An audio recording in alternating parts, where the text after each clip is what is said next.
So in this video, I will be reconstructing the pink coat from the marvelous Mrs. Maisel. This coat is featured in the pilot episode. It's a scene in the deli where she exclaims that she got the rabbi for Yom Kippur. So at first I thought this coat was constructed with just a regular run-of-the-mill pink wool. However, as I looked closer at the coat, I could tell that it was a boucle. I looked on dead stock websites, couldn't find anything. I looked at my collection, nothing. I feel like I went through my entire life thinking that pink was a dumb color because if I wore it, people wouldn't take me seriously or I would look weak or exhibit all the bad parts of femininity, which is such a stupid way to think. I feel like that's such a not like other girls way of thinking, so dumb. So in the last few years, I've been really enjoying pink. I genuinely enjoy the color. So I actually looked on Mood. Thankfully, they had a pink boucle and it wasn't like $40 a yard. It was $14 a yard with a 20% off sale. It's more of like a bubblegum pink, which is fine by me. I think it's close enough. So this is the pattern that I will be using. I generally don't love using these reproduction patterns because they are not as precise as the original. First of all, they include like 10 different sizes in them, which lends to a little bit of inaccuracy. I know modern patterns also do this. That's why I really like vintage patterns because I feel like they're more precise. For this pattern, it doesn't matter as much because this coat is super loose. Not to mention it looks exactly like Midge's coat. I just need to make a few small adjustments. So I'm going to be using the body of A in order to get the length that I want, but I'm going to be using the sleeves of B in order to have the sleeves not be like a 3/4 sleeve because I actually plan on wearing this coat in the winter. Coats in the 1950s were truly a work of art. They were a universal wardrobe staple and a key investment. After the war ended in the late 1940s, designers used fabric with a vengeance. One of the most popular coats in the 1950s were swing coats. A variation of the swing coat was the clutch coat, which was a coat without closures. This is the type of coat that I would classify Midge's pink coat as. Actually, Queen Elizabeth wasn't a fan of clutch coats. She deemed it impractical to hold her coat shut while having to shake people's hands. Thankfully, most of us don't have that problem. It was common for swing coats to have a pleat in the back to add to the swinginess. In the show, Midge's coat does have a pleat in the back, however my pattern doesn't. I feel like this is a rather unimportant detail since the coat is super roomy already. Midge's coat is marked with bracelet sleeves, aka 7/8 length sleeves. Balenciaga actually made bracelet sleeves popular, which flattered mature women. The sleeves elongated short arms and drew attention away from other areas of the body. I will be making my sleeves full length because I want to be as warm as possible in winter. Okay, so I just finished cutting out the wool, the interfacing, and then the lining. I used the same silk Duchess satin that I used for the last project. I thankfully had enough left. I thought, you know, the colors kind of go well together. They're both kind of like light and pastel. So now I'm going to be pinning the darts and then sewing them into place. The reason fuller coats were so popular is because the silhouette of garments demanded such accommodation. Larger and longer skirts meant coats needed to change accordingly. Have you ever worn like a really nice tea-length dress, ready to begin your day, only to put on your modern coat and realize that your dress was longer than your coat and it just looks so off? Yeah, that's definitely happened to me on more than one occasion. As I'm pressing this, it smells like mint. I hope that's not like some crazy chemical, but it actually smells kind of good. Wearing a coat in the 1950s was much more strategic than it is today. Women aimed to coordinate the shape of their outfit with the type of coat that they chose. So if they had a fitted suit on, maybe they would want a straighter coat. If they had a large billowy skirt, then they'd probably choose a swing coat. I love swing coats so much because of their versatility. They are easily able to house a few petticoats or a fitted suit. Pregnant? Which became super popular after the war. Nothing a swing coat can't handle. Gained a few pounds? No problem, a swing coat will still fit. Have a flat pancake butt you don't want people to notice? A swing coat will make people none the wiser. Oh, and they were ultra stylish and they actually kept the wearer warm. It seems that style and comfort have been detached from each other for the last few decades. This was definitely not the case in the 1950s. Coats in the 1950s could be made out of animal fur or different kinds of wools. Rounded and soft collars were popular in order to exude an air of purity. Coat collars of the 1950s were much larger than they are today. The thing I love about historical coats is that the collar actually came up the back of the neck. You'd think modern coats would have this feature, but many don't. Maybe the scarf industry lobbies the coat industry to keep collars low so that we're forced to purchase more scarves.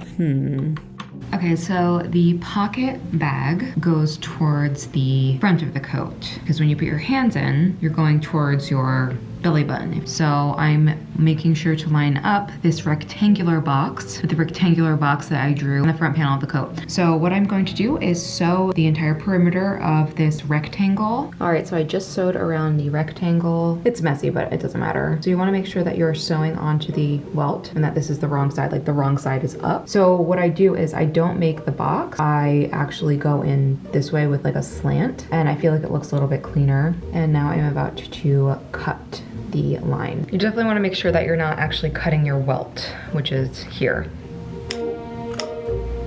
Okay, so now I'm going to flip this to the outside. Please excuse these nasty ass water stains. I swear I'm not like eating chocolate cake on my ironing board. I will be refinishing the ironing board at some point.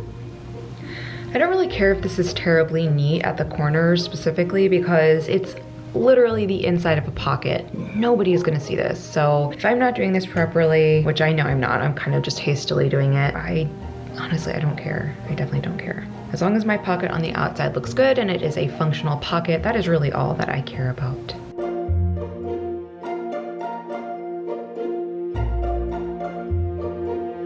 All right, I got one welt pocket down, one more to go. It took me like 3 hours to do, but I think it looks pretty good. There it is. Pretty pocket, yay. If you were purchasing a coat in the 1950s, no matter the style, a matching hat or bag were usually available. I just love that level of uniformity. This was especially popular for lighter fashion coats, which were prominent in the spring and autumn. You can tell that Midge's coat is probably a lighter coat because it has a shawl collar and no buttons. Plus, Yom Kippur is usually in late September when it's actually pretty hot in New York City, so it shouldn't be a full-blown heavy winter coat anyway. Actually, Yom Kippur in 1958 began on September 23rd, and the average September temperature is in the mid-70s in New York City, so I'm surprised she's wearing a coat at all, but that's besides the point. Okay, so I just sewed the sleeves to the front and the back. I didn't sew the bottoms of the sleeves together yet because I'm kind of just trying to analyze the size, making sure it will fit me properly. It looks like it's going to be massive. Look at that sleeve. I know it's supposed to be oversized, but I feel like this is maybe a little too oversized. So I might take in some seams. Oh, look, it's my little assistant. Hi, baby. What, you want pets? Good girl. Paw. Good girl. So next I pin the undersleeves and the side seams together and then take them over to my machine in order to be sewed.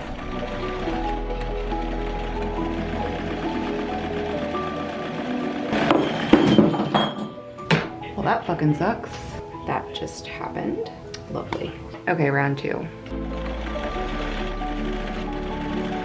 So the next step is to join this piece of the collar and this piece of the collar together, and of course have a little bit of seam allowance in there, yet I have a good 3 to 4 inches of space, and this is after I adjusted it once. So I don't know what I did wrong. I looked online to see if this was maybe a problem with this pattern. I didn't see anybody else mentioning that the collar wasn't given enough room. I lined it back up with the pattern piece, lines up perfectly. So I think I'm first maybe going to see if I can kind of take this in more and this in more and this seam in more, and see if I do that 1/4 of an inch each or 1/2 of an inch each, if that would help. So wish me luck. Does anybody else get super excited when a new Scandinavian crime drama is released on Netflix? I've pretty much watched all of them. I don't know why they're so good. And it always starts off with this scene. It's always a really nice forest. This is like perfect sewing content. Okay, so I adjusted the back panels and it didn't really affect the size at all. So I think I can kind of make them smaller with a band-in. That way the collar can fit. I don't know what I did wrong. Either I cut these too short, which I really don't think I did because I held the pattern up and it looked completely fine, or I didn't sew with the allotted seam allowance. But it looks like this little snafu will be fixable, so that's good.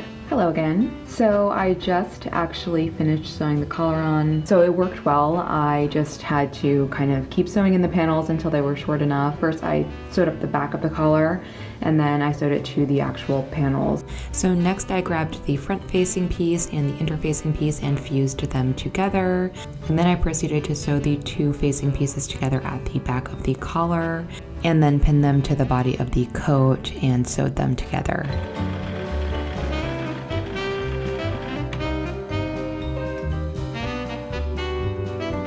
So I just sewed the facing to the body of the coat and then I pressed it. And this is what the collar is looking like. I thought the collar was like too much of a bubblegum pink, but it's really not. It's more of like a muted pink. The collar is so nice and high, so I know it's gonna keep my neck warm, which is such an issue with coats. They never keep my neck warm. Sometimes I don't have a scarf, but yeah, I just really like this coat so far and I just wanted to say that. So next I top stitched the collar and the front opening of the coat down. All right, let's get this lining together. So first I pressed the silk that I am using for this lining and then constructed it exactly the same way that I constructed the body of the coat. After sewing the lining together, I pressed the seams open and then attached it to the front of the coat. Okay, so I just sewed the lining on. I didn't film it just because I really wanted to get through it, and let me now turn this inside out. After sewing the lining, I gave it a good press in order for it to lay flat.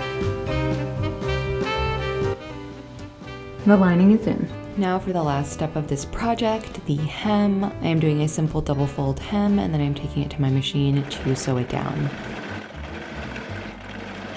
Now let's give her a final press and move on to the reveal.